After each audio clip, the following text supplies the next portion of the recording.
അസാമിൽ മുസ്ലിം ഭൂരിപക്ഷം 40% കടന്നതായി മുഖ്യമന്ത്രി ഹിമന്ത ബിശ്വ ശർമ്മ. ബംഗ്ലാദേശിൽ നിന്നുള്ള കുടിയേറ്റമാണ് മുസ്ലിം ജനസംഖ്യ വർദ്ധിക്കാൻ കാരണം. 1951 മുസ്ലിം ജനസംഖ്യ കേവലം 12%. അസം മുഖ്യമന്ത്രി വ്യക്തമാക്കി.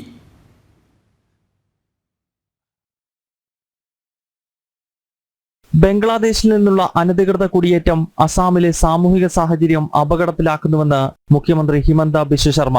അസാമിൽ തദ്ദേശീയരായ ഹിന്ദുക്കൾ ന്യൂനപക്ഷമാവുകയാണ്. മുസ്ലിം ഭൂരിപക്ഷം 40% മുഖ്യമന്ത്രി ഓർമ്മപ്പെടുത്തി.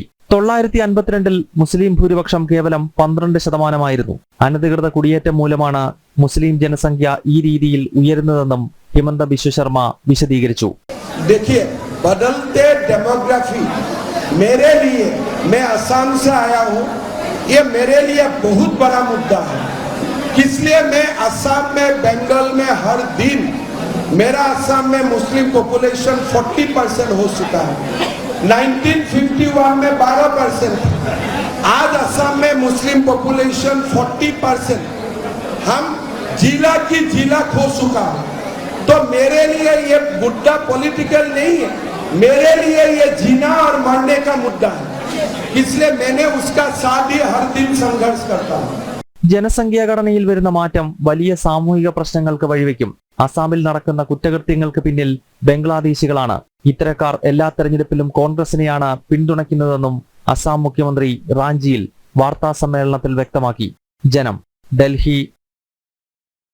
ഈ വാർത്തയുടെ കൂടുതൽ വിശദാംശങ്ങളുമായി ഇപ്പോൾ ഗൗതം അനന്തനാരായണൻ ചേരുന്നുണ്ട്. ഗൗതം, തുടർച്ചയായി നമ്മൾ കേൾക്കുന്നതാണ് അസമിലെ കുടിയേറ്റ വിഭാഗങ്ങളുടെ ഇത്തരത്തിലുള്ള ഒരു ക്രിമിനൽ സ്വഭാവത്തിലുള്ള ഇടപെടലുകൾ. അതുപോലെ തന്നെ ഡി വോട്ടർ എന്നൊക്കെ പറയുന്ന രീതിയിൽ പണ്ട് തുടർച്ചയായി ഈ ലിസ്റ്റ് തയ്യാറാക്കുന്നതിന് മുമ്പൊക്കെ വലിയ വിഷയങ്ങളുണ്ടായിരുന്നു. അത്തരത്തിലുള്ള പ്രശ്നങ്ങളുടെ അടിസ്ഥാനത്തിലാണ് ഇപ്പോൾ 12% എന്നത് ഈ കേവലം ഒരു 70 വർഷത്തിനിടെ 40% ഉയർന്നത്. ഇതിൻ്റെ ഒരു കൺസേൺ എന്താണ് മുഖ്യമന്ത്രി പങ്കുവയ്ക്കുന്നത്? ജീവിക്കേണ്ടതോ മരിക്കേണ്ടതോ എന്ന അവസ്ഥയിലാണ് കാര്യങ്ങൾ എന്ന് വളരെ കൃത്യമായി അദ്ദേഹം പറയുകയും ചെയ്യുന്നുണ്ടല്ലോ. സ്വതന്ത്രാനന്തര ഭാരതത്തിൽ പലപ്പോഴും ഈ അസാമിൽ ബംഗ്ലാദേശിൽ നിന്നുള്ള കുടിയേറ്റം സംബന്ധിച്ചുള്ള ചർച്ചകൾ നടക്കുകയും അത് തദ്ദേശീയരായ അസാമികൾക്ക് വലിയ ഭീഷണിയായി മാറുമെന്നത് സംബന്ധിച്ചുള്ള ചർച്ചകളൊക്കെ നടന്നിട്ടുള്ളതാണ്. മാത്രമല്ല, അടുത്ത കാലത്ത് അസാമിൽ ഈ കുടിയേറ്റം വലിയ കലാപങ്ങൾക്ക് വരെ വഴിവെക്കുന്ന സാഹചര്യങ്ങൾ, 2008 കൊക്രാജർ കലാപത്തിന്റെയൊക്കെ അടിസ്ഥാനം തന്നെ ഈ അസാമിലേക്കുള്ള ബംഗ്ലാദേശിൽ നിന്നുള്ള അനധികൃത കുടിയേറ്റമാണ്. അങ്ങനെ കോൺഗ്രസ് ഭരണകാലത്ത് നടന്നിട്ടുള്ള അതിഭീകരമായ കുടിയേറ്റം അസാമിനെ വിഴുങ്ങുന്നുവെന്നാണ് ഇപ്പോൾ മുഖ്യമന്ത്രി ഹിമന്ത ബിശ്വ ശർമ്മ ചൂണ്ടിക്കാണിക്കുന്നത്. അദ്ദേഹം പറയുന്നത് മുസ്ലിം ജനസംഖ്യ 40% അസാമിൽ ഉയർന്നു കഴിഞ്ഞിരിക്കുന്നു എന്നുള്ളതാണ്. 1951 സ്വതന്ത്രാനന്തര ഇന്ത്യയിലെ ആദ്യ സെൻസസ് നടക്കുന്ന ഘട്ടത്തിൽ അത് കേവലം 12% ഇന്നത് 40% ഏതാണ്ട് പല ജില്ലകളും മുസ്ലിം ഭൂരിപക്ഷമായി കഴിഞ്ഞിരിക്കുകയാണ്. അതിനാൽ തദ്ദേശീയരെ സംബന്ധിച്ച് ജീവിക്കണോ മരിക്കണോ എന്ന തീരുമാനം എടുക്കേണ്ട ഒരു സാഹചര്യത്തിലേക്ക് ആ സംസ്ഥാനം പോകുന്നു എന്നാണ് നിലവിൽ ആസാം മുഖ്യമന്ത്രി വിശദീകരിക്കുന്നത്. എന്തായാലും റാഞ്ചിയിൽ BJP സമ്മേളനത്തിൽ സംസാരിച്ച ശേഷം മാധ്യമങ്ങളോട് സംസാരിക്കുമ്പോഴാണ് ഇക്കാര്യം ഹിമന്ത ചൂണ്ടിക്കാണിച്ചത്. നേരത്തെയും അദ്ദേഹം ഇതൊരു കൺസേണായി ഉയർത്തി കാണിച്ചിട്ടുണ്ട്. ഇത് അദ്ദേഹത്തിന്റെ ആദ്യത്തെ സ്റ്റേറ്റ്മെന്റ് അല്ല. പല ഘട്ടങ്ങളിലും അസാമിൽ അതിഭീകരമായ കുടിയേറ്റം മുസ്ലിങ്ങളുടെ ഭാഗത്ത് നിന്നും ബംഗ്ലാദേശിൽ നിന്നും ഉണ്ടാകുന്നുവെന്നും ആ സംസ്ഥാനത്ത് നടന്നുകൊണ്ടിരിക്കുന്ന അക്രമ സംഭവങ്ങളുടെ എല്ലാം കാരണം ഇവരാണ് തുടങ്ങിയ പ്രതികരണങ്ങൾ പലപ്പോഴും കണക്കുകൾ നിരത്തിക്കൊണ്ട് മുഖ്യമന്ത്രി പറഞ്ഞിട്ടുണ്ട്. അതിന്റെ ഒരു ആവർത്തനമാണ് ഇന്ന് അദ്ദേഹം ജാർഖണ്ഡ് തലസ്ഥാനമായ റാഞ്ചിയിൽ നടത്തിയിരിക്കുന്നത്.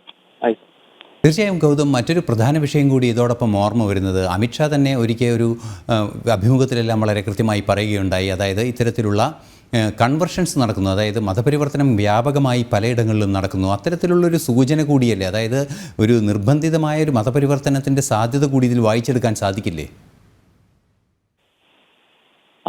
മത്സരം അത് തന്നെയാണ്. അതായത് ഇവിടെ അസാമിൽ വർഷങ്ങളായി നടന്നുകൊണ്ടിരിക്കുന്ന കുടിയേറ്റം അത് എല്ലാ പരിധിയും ലംഘിക്കുന്നു എന്നതിലൂടെ അസാം മുഖ്യമന്ത്രി ഉദ്ദേശിക്കുന്നത് അത് തന്നെയാണ്. കാരണം ഇത്തരം നീക്കങ്ങൾ, അതായത് വർഷങ്ങളായി നടന്നുകൊണ്ടിരിക്കുന്ന ഈ ഒരു കുടിയേറ്റം എല്ലാ പരിധികളും ലംഘിച്ച് 40% മുകളിലേക്ക് ഇവരുടെ ജനസംഖ്യ എത്തുന്നു. അത് സ്വാഭാവികമായും ഭാവിയിൽ വലിയ തോതിലുള്ള പ്രത്യാഘാതങ്ങൾ ഉണ്ടായേക്കാം. കാരണം തദ്ദേശീയരായ ആളുകളെ സംബന്ധിച്ച് അവർക്ക് സ്വന്തം ഭൂമിയും മറ്റും നഷ്ടപ്പെടുന്നു എന്ന വലിയ തോതിലുള്ള ഭീഷണി ഉണ്ടാകുന്നു. മാത്രമല്ല അടുത്ത കാലത്ത് അവിടെ നടന്നിട്ടുള്ള ക്രിമിനൽ പ്രവർത്തനങ്ങൾ, കലാപങ്ങളിൽ ഉൾപ്പെടെ പങ്കെടുത്തിരിക്കുന്നത് ഈ ബംഗ്ലാദേശിൽ നിന്നും എത്തിയിട്ടുള്ള ആളുകളാണ്.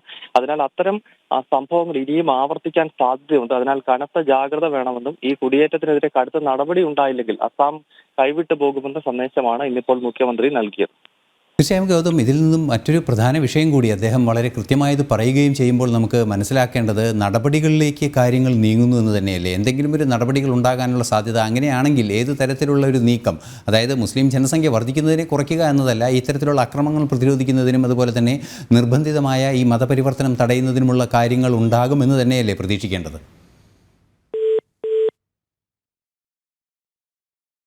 ക്ഷമിക്കണം, ഗൗതവുമായുള്ള ബന്ധം നഷ്ടപ്പെട്ടിരിക്കുകയാണ്.